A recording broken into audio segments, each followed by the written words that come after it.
दोस्तों, जब भी इंडियन आर्मी की बात होती है तो हमें लगता है हमारे देश की सेना हमारे देश की सीमाओं पर लगातार देश की रक्षा करती है। लेकिन उस तरीके से पूरी बात नहीं बनती, क्योंकि इंडियन आर्मी सिर्फ और सिर्फ अपने देश की रक्षा नहीं करती, बल्कि उसने जरूरत पड़ने पर कई ऐसे देशों की भी रक्षा की है जिसने भारत से मदद मांगी।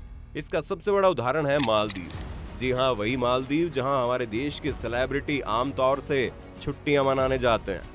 एक वक्त था जब श्रीलंकन टेररिस्ट ग्रुप ने मालदीव को पूरे तरीके से अपने कब्जे में लेने की ठान ली थी, जिसके बाद हालात कुछ यूं हो गए कि मालदीव के पास खुद को बचा पाने की शक्ति भी नहीं बची।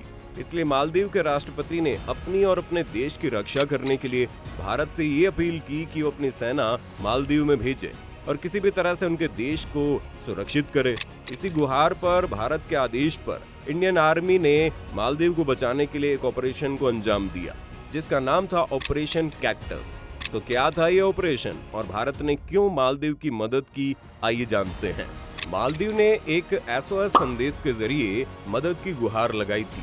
कॉल से कुछ घंटे पहले 2000 द्वीपों से बने इस राष्ट्र पर मालदीव के व्यवसायी और पॉलिटिशियन अब्दुल्ला लुतूफी के नेतृत्व में 80 या उससे अधिक लोकल उग्रवादियों और श्रीलंका के लिट्टे के आतंकवादियों द्वारा हमला कर वहां की तख्ता पलट करने की शुरुआत हो चुकी थी। लुतूफी ने मालदीव की उस वक्त की मौजूदा सरकार के खिलाफ अपनी नफरत के कारण देश के प्रमुख मामून अब्दुल गयूम के खिलाफ तख्ता पलट का प्रयास किया। मालदीव तब तक अपराध मुक्त देश था। इस देश में आखिरी हत्या 1976 में हुई थी, वो भी एक जर्मन नागरिक द्वारा की गई थी। लेकिन हैरानी की बात ये थी कि उनकी सरकारों के खिलाफ तख्ता पलट के बारे में मालदीव के लोगों को बिल्कुल भी जानकारी नहीं थी। 1988 में ये गयूम की सरकार के खिलाफ तीसरा तख्ता पलट का प्रयास था। श्रीलंका के इस टेररिस्ट ग्रुप ने राजधानी माले को बंदूकों, हथगोले और मोर्टार से जीत लिया।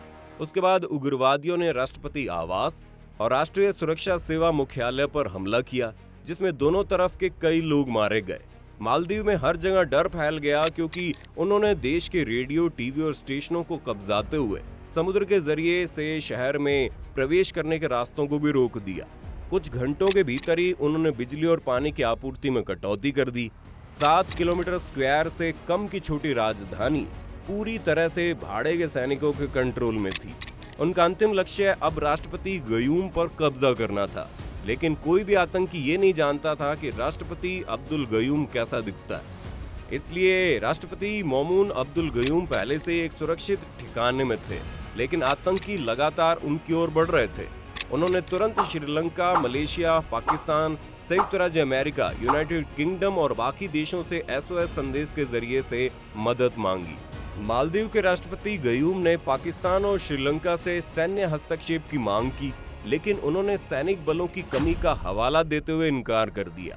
पाकिस्तान ने जियोग्राफिकल दूरी के कारण तुरंत कार्रवाई करने से साफ मना किया। सिंगापुर ने मालदीव की मदद करने से इनकार कर दिया और संयुक्त राज्य अमेरिका ने मालदीव से कहा कि उन्हें मदद के लिए माले पहुंचने में 2 से 3 दिन लगेंगे। तब राष्ट्रपति गयूम ने यूनाइटेड किंगडम से बात की, जिसने भारत से मदद लेने की सलाह दी। क्योंकि भारत ने तो कभी पीछे हटना सीखा ही नहीं, इसलिए राजीव गांधी सरकार की तरफ से उनके SOS कॉल का बहुत ही मुस्तैदी और ठोस कार्रवाई के साथ जवाब दिया गया।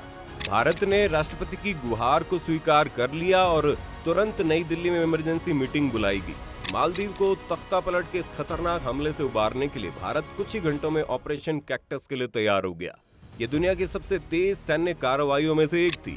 3 नवंबर 1988 को भारत ऑपरेशन कैक्टस के साथ मालदीव की सीमा में घुस गया।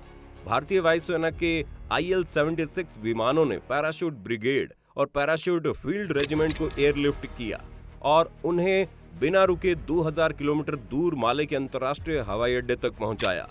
प्रलय और जंग के मैदान में विमान उतरने की हिम्मत भारतीय वायुसेना के अलावा कोई नहीं कर सकता था। भारतीय सेना कुछ ही घंटों के भीतर पहुंच गई। इस बीच भारतीय नौसेना ने अपने जहाजों को पूरी स्पीड से माले की ओर मोड़ दिया और नौसेना के जहाजों ने मालदीव समूह पर पूरी निगरानी रखनी शुरू कर दी।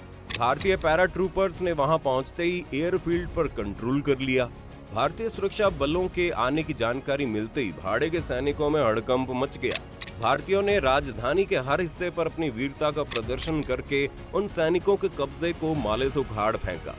भारतीय सैनिकों ने उन आतंकियों की मंशा को खत्म करते हुए 4 नवंबर की सुबह को ही राष्ट्रपति गयूम की सरकार को माले का कंट्रोल वापस सौंप दिया, लेकिन मालदीव के शिक्षा मंत्री के साथ कुछ और लोगों को बंधक बना करके वो आतंकी MV प्रोग्रेस लाइट नाम के एक जहाज पर सवार हो श्रीलंका की ओर भाग गए। ये ऑपरेशन कैक्टस का सबसे चुनौतीपूर्ण हिस्सा था। अनजान जहाज पर सवार बंधकों को छुड़ाना था। भारतीय नौसेना बल अब कार्रवाई में थी। भारतीय नौसेना को तुरंत बंधकों को ले जाने वाले आतंकी सैनिकों के बारे में बताया गया। भारतीय नौसेना ने तुरंत MV प्रोग्रेस लाइट को रोकने के लिए अपनी फोर्स को तैनात कर दिया। 4 नवंबर की सुबह भारतीय नौसेना के विमान ने प्रोग्रेस लाइट की लोकेशन का पता लगाया। उसके बाद बंधकों को छुड़ाने के लिए बातचीत शुरू हुई। स्थिति से निपटने के लिए INS गोदावरी और INS बेतवा को भी तैनात किया गया। 5 नवंबर को बातचीत करने वाले MV प्रोग्रेस लाइट को श्रीलंका की ओर बढ़ने से नहीं रोक पाए। बातचीत से कुछ हासिल नहीं हुआ, लेकिन श्रीलंकाई सरकार ने उस अनजान जहाज को श्रीलंकाई वाटर बाउंड्री में आने की परमिशन नहीं दी। 6 नवंबर की सुबह अंतिम चेतावनी देने के बाद जब MV प्रोग्रेस लाइट के किडनैपरों ने पॉजिटिव रिस्पांस नहीं दिया तो भारतीय नौसेना ने कार्रवाई शुरू कर दी। पहले छोटे हथियारों से हमले किए। जब MV प्रोग्रेस लाइट ने अभी भी रुकने का इनकार कर दिया तो फॉरवर्ड कार्गो सेक्शन पर एक के बाद एक हमला किया गया, जिसके बाद जहाज पूरी तरह बर्बाद हो गया और तुरंत रुक गया। भारतीय नौसेना बलों ने अगवा की गई जहाज से बंधकों को छुड़ाया और आतंकी सैनिकों को मालदीव सरकार को सौंप दिया। 7 नवंबर को जलती हुई MV प्रोग्रेस लाइट डूबते हुए ये कह रही थी कि भारत के साहस का सूर्य हमेशा के लिए चमकता रहेगा। मिशन को नई दिल्ली के वॉर रूम में सक्सेसफुल माना गया। ये वही वॉर रूम था जो हर सिचुएशन की बारीकी से निगरानी कर रहा था। इसी ऑपरेशन कैक्टस के कारण भारत का पूरी दुनिया पर एक इम्पैक्ट पड़ा। भारत दक्षिण एशिया में एक लोकल पावर के रूप में उभर कर सामने आया।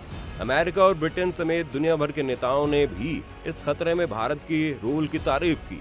इस ऑपरेशन के चलते दुनिया ने भारत की वीरता को देखा था। भारतीय सेना ने वो किया था जिसे करने में दुनिया की महाशक्तियों ने भी मना कर दिया था। इस ऑपरेशन की सबसे बड़ी बात ये थी कि इसने बहुत कम टाइम में क्विक एक्शन लेते हुए जीत हासिल की थी, वो भी बिना किसी जान माल के नुकसान के। दुनिया दंग थी।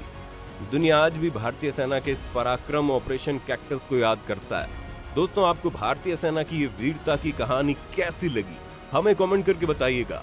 साथ ही इस वीडियो को लाइक और शेयर करना ना भूलें और हमारे चैनल को सब्सक्राइब कर लें।